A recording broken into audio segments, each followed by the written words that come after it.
এই দুইটা সূরা অনুপ্রেরণাদায়ক। ফাইন্নামা আল উসরি ইউসরা, আল্লাহ বলেছেন ফাইন্নামা আল উসরি ইউসরা, কষ্টের পরেই আছে সুখ, কষ্টের পরেই আছে সুখ। আমাদের জীবনে সুখ বেশি, কষ্ট কম। কয়দিন না খেয়েছিলাম, কয়দিন বিপদে পড়ছি, কয়দিন ডাকাইতে ধরছে, এক মাসের মধ্যে অসুস্থ থাকি কয়দিন আর সুস্থ থাকি কয়দিন, এটা হিসাব করে না। অসুস্থ যে ছিল খালি এটা খেয়াল রাখে, আছে না নাই? তার মানে ইন্নামা আল উসরি ইউসরা, দুঃখের পরে আছে সুখ, মোটিভেশন, প্রাণটা আবার উদ্বেলিত হয়ে ওঠে। তাই তো আসলে তো দুঃখের পরে সুখ। এজন্য কষ্ট যখন পাবেন, অসুস্থ যখন হবেন, ওইখানেও আনন্দ করবেন, কারণ সামনে আরাম আসতেছে। সুবহানাল্লাহ পড়ে। মুমিনের হারাবার কিছু নাই, দুঃখ পাওয়ার কিছু নাই। মুমিন অসুস্থ হলে অসুস্থতার মাধ্যমে তার রোগের মাধ্যমে তার গুনাহ ঝরে যায়, সে আল্লাহর কাছে প্রিয় হয়ে ওঠে। তা আমাদেরকে কেউ হারাইতে পারে? কথা বলেন, আমাদের কেউ ভয় দেখাইতে পারে? মোটিভেশনাল সূরা সূরাতুল ইনশিরাহ আর সূরাতুদ দুহা, এখানে অনেক হিউজ মোটিভেশন আছে। যারা হতাশ, যাদের জীবন ভাল লাগে না, মরে যেতে মনে চায়, গার্লফ্রেন্ড গালি দিছে, আছে না নাই? আবার বয়ফ্রেন্ড গার্লফ্রেন্ডের গালি দিছে, এ ওড়না পেঁচায়া ফ্যানের মধ্যে ঝুলে আত্মহত্যা করে। কত বড় পাগল, তুই মরলি কেন? গালি দিছে তো কি হয়েছে? হ্যাঁ, বুঝতে চায় না, হতাশ হয়ে যায়। আর বয়স কম তো, ইচড়ে পাকা, অল্পতে কাবু হয়ে যায়।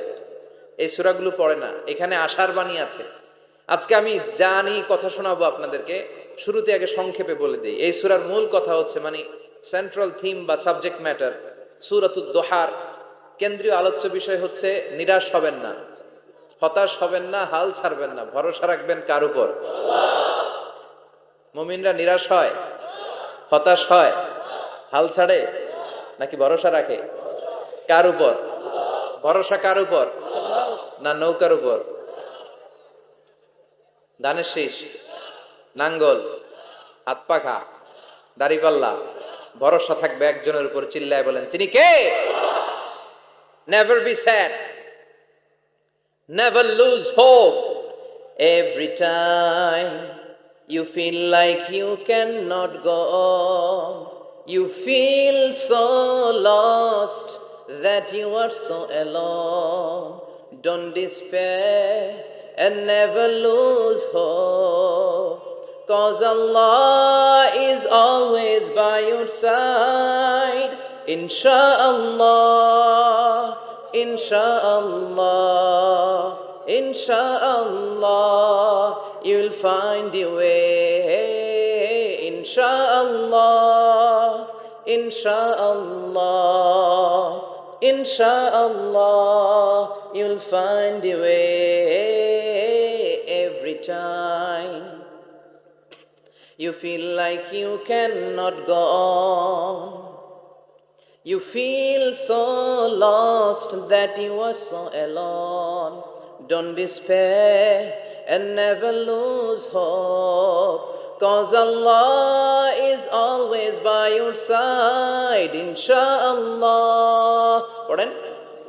Insha'Allah, Insha'Allah, you'll find a way.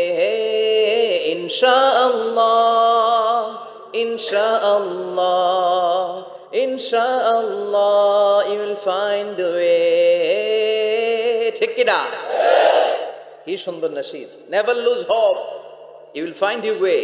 তুমি তোমার পথ খুঁজে পাবে। আমাদেরকে পথ দেখায় কে? আল্লাহ। এজন্য সূরাতুদ দুহার কেন্দ্রীয় আলোচ্য বিষয় হচ্ছে হতাশ হওয়া যাবে না, নিরাশ হওয়া যাবে না, হাল ছাড়া যাবে না, ভরসা রাখতে হবে একজনের উপরে। চিৎকার করে বলেন, তিনি কে? আল্লাহ। হতাশ যারা, ফ্রাস্ট্রেটেড, আপসেট পিপল, তাদের জন্য, হতাশ ব্যক্তিদের জন্য এই সূরাটা একটা আলোকবর্তিকা, একটা আলোর মশাল। এই সূরাটা পড়লেই হতাশ ব্যক্তিরা মনে শান্তি পায়, আশা ফিরে পায়, দিক ফিরে পায়। ঠিক কিনা? এই সূরাটা নাজিল হওয়ার একটা ব্যাকগ্রাউন্ড আছে, শুনবেন। বিষ্ণু ঈসা ইসলামের কাছে যখন ওহী নাজিল হতে শুরু করলো, বিষ্ণু ঈসা ইসলাম ওহীর কথাগুলো পৌঁছে দিতে লাগলেন। যাই নাজিল হতো বিষ্ণুনবী পৌঁছে দিতেন। বিশ্বনবী সাহাবাদের কাছে শেয়ার করে দিতেন, যেটাই নাজিল হতো তিনি পৌঁছে দিতেন, যেটাই। কারণ আল্লাহর আদেশ, ইয়া আইয়ুহার রাসূল বাল্লিগ মা উনজিলা ইলাইক, ও নবী আপনার কাছে আমি ওহী থেকে যা নাজিল করি সব পৌঁছে দেন, একটাও গোপন করা যাবে? আল্লাহর কাছ থেকে বিশ্বনবী যে সমস্ত মেসেজ, ইনফরমেশন, তথ্য, রেভেলেশন ওহী পেয়েছে, একটাও কি বিশ্বনবী গোপন করেছে? সব প্রকাশ করে গিয়েছে, সব শেয়ার করে গিয়েছে। বিশ্বনবী শেয়ার করতে লাগলেন। সকালে যা নাজিল হয় শেয়ার করেন, দুপুরে নাজিল হয় শেয়ার করেন, রাতে নাজিল হয় শেয়ার করেন, শেয়ার করতে লাগলেন। কিন্তু কি অবাক করা কাণ্ড, হঠাৎ করে এই ওহী আসার ধারাবাহিকতা আল্লাহ বন্ধ করে দিলেন। ওহী আর আসে না, আকাশ থেকে নতুন তথ্য আর নামে না। ঘটনা কি? ওহী আসে না কেন? তথ্য আসে না কেন? জিব্রাইল আসে না কেন? কোন বর্ণনা এসেছে 15 দিন, কোন বর্ণনায় 1 মাস, 3 মাস, এমনকি 6 মাস পর্যন্ত বর্ণনা পাওয়া যায় যে বিশ্বনবীর কাছে 6 মাস ওহী আসে নাই। বিশ্বনবী তো অবাক, ঘটনা কি? ওহী নামে না কেন? আর ওহী না আসলে তো বিশ্বনবী শেয়ার করতে পারে না। এতদিন যা আসতো বলে বেড়াতো, এখন আসেও না, বলতেও পারে না। কাফির মুশরিকরা বিশ্বনবীর গালি দিতে শুরু করলো, মুহাম্মদের রব মুহাম্মদরে ভুইলা গেছে, মুহাম্মদের আল্লাহ মুহাম্মদরে ছেড়ে দিয়েছে।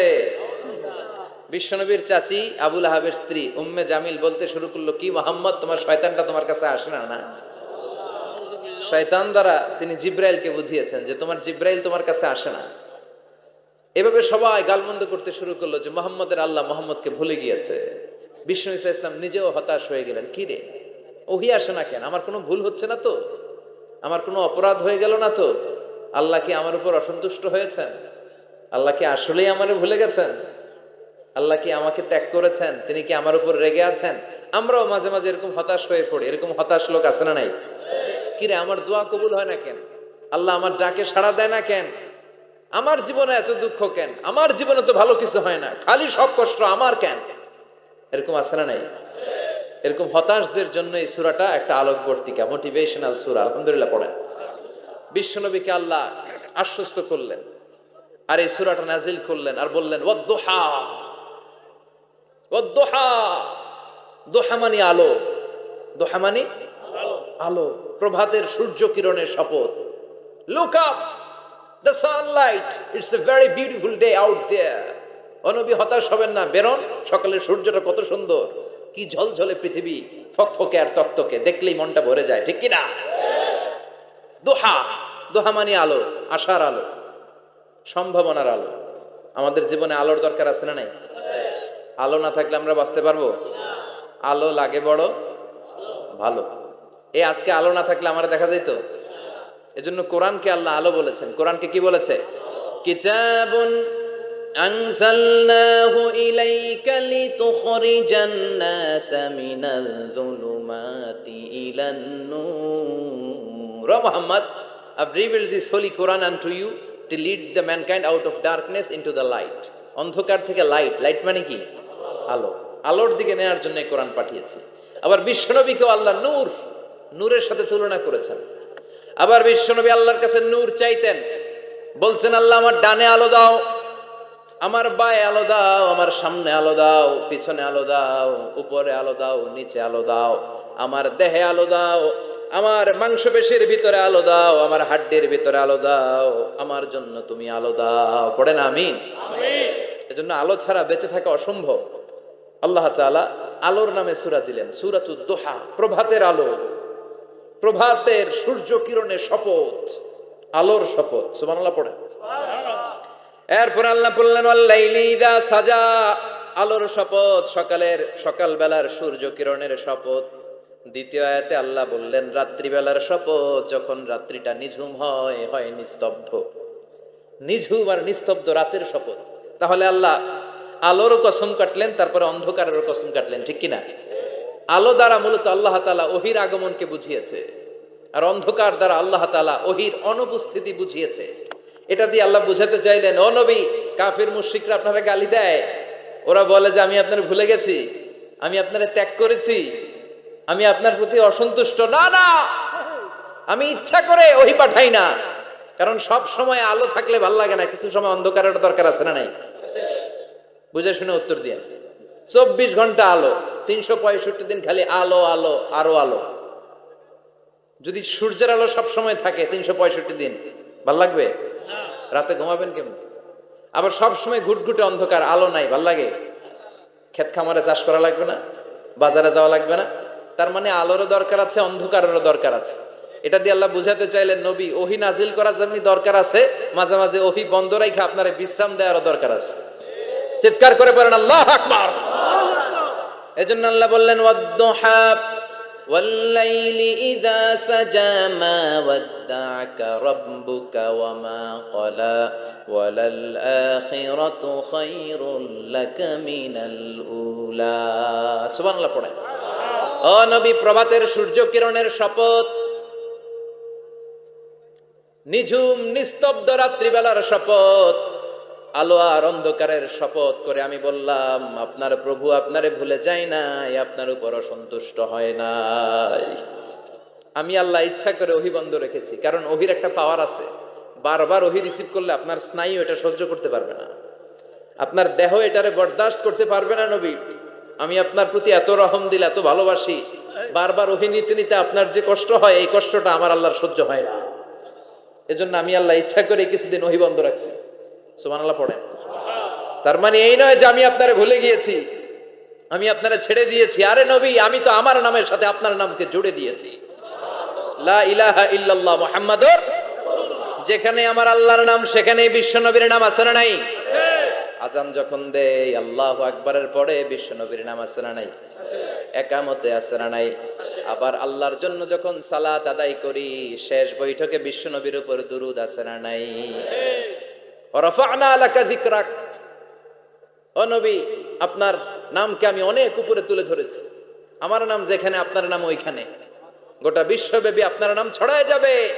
ওরা আপনারে গালি দেয় কবি বলে, ওরা গালি দেয় গণক বলে, ওরা বলে আপনি আফতার, লেস কাটা। আসলে যারা আপনারে গালি দেয় ওরাই লেস কাটা। ওরা আপনারে বলে আপনি নির্বংশ, আপনার ছেলেগুলো বেঁচে নাই, মেয়ে বেঁচে আছে, আপনার নাম নেয়ার কেউ থাকবে না। ওই আবু জাহেল, উতবা, সাইবা, ওদের নাম নেয়ার কেউ থাকবে না।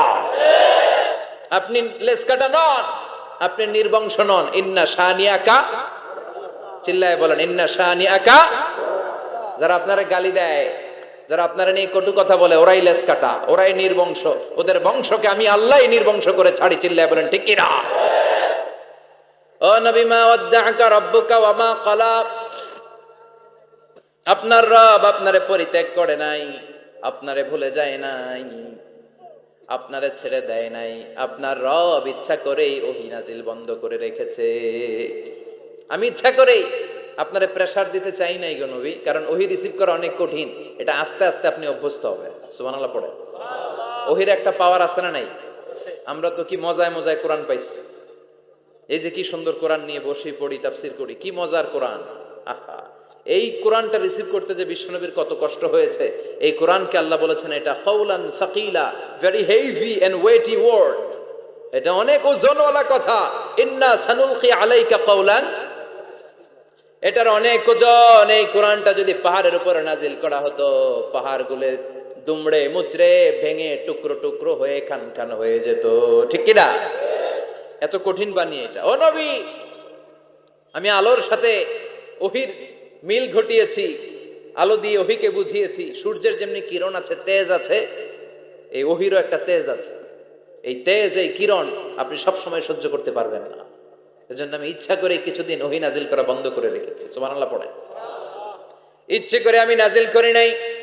সব সময় নাজিল হলে আপনার ভাল লাগতো না।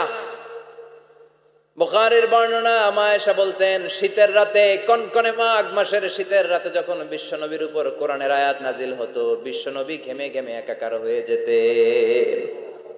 হাত্তা লা ইয়াতাফাসসাদু জাবিনুহু আরাকান, বিশ্বনবীর দাড়ি আর থুতনি বেয়ে ঝরঝর করে পানি পড়তো। আমরা কম্বল গায়ে দিয়ে থাকি আর বিশ্বনবী ঘামে। সুবহানাল্লাহ কইবেন না? এটা কওলান সাকিলা, অনেক ওজনওয়ালা কথা।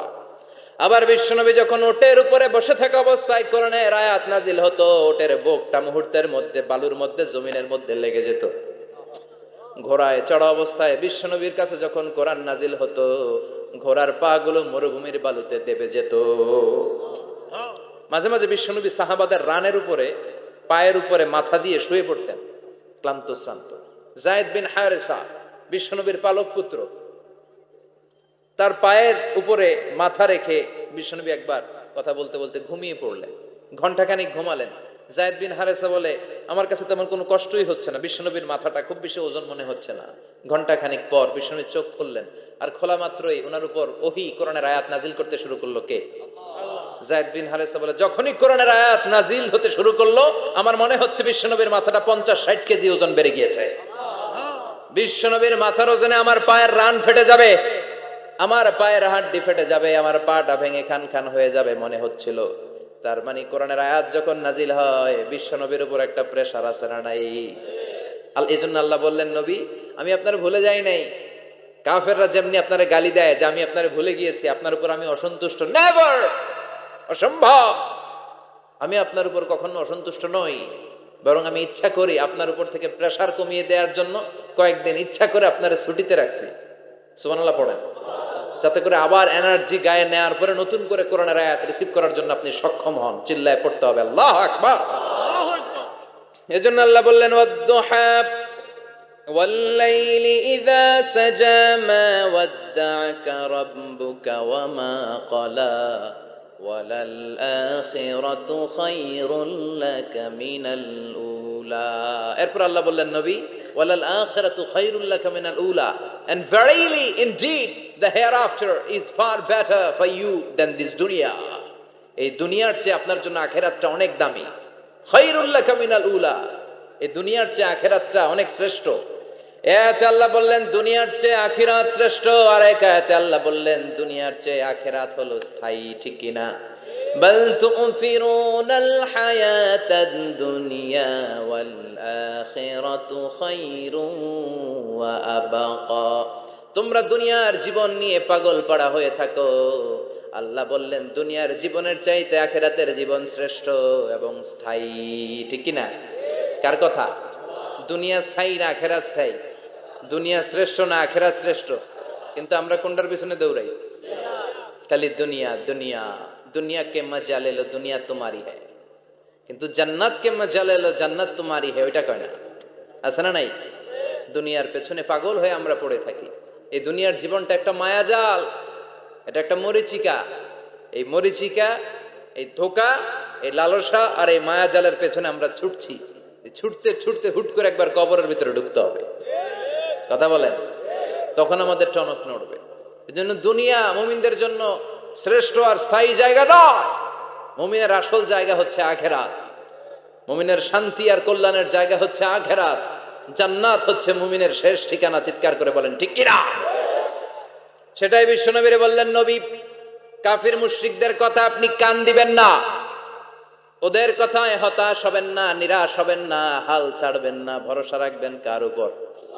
কারণ ওয়ালাল আখিরাতু খায়রুল লাকা মিনাল উলা, এই দুনিয়ার জীবন ক্ষণস্থায়ী জীবন, চিরকালীন জীবন হলো আখিরাত। নবীরে কিভাবে আশ্বাস দিতেছে দেখছেন? অ্যাসিউরেন্স করতেছে, কনফার্মেশন। এই সূরাটা যে শান্তির সূরা, মোটিভেশনের সূরা, অনুপ্রেরণার সূরা, ইন্সপাইরেশন যে জায়গায়, প্রতিটা আয়াতে আপনি ইন্সপাইরেশন পাবেন। তো প্রতিটা আয়াতে আপনি উজ্জীবিত হবেন, সজীব হবেন।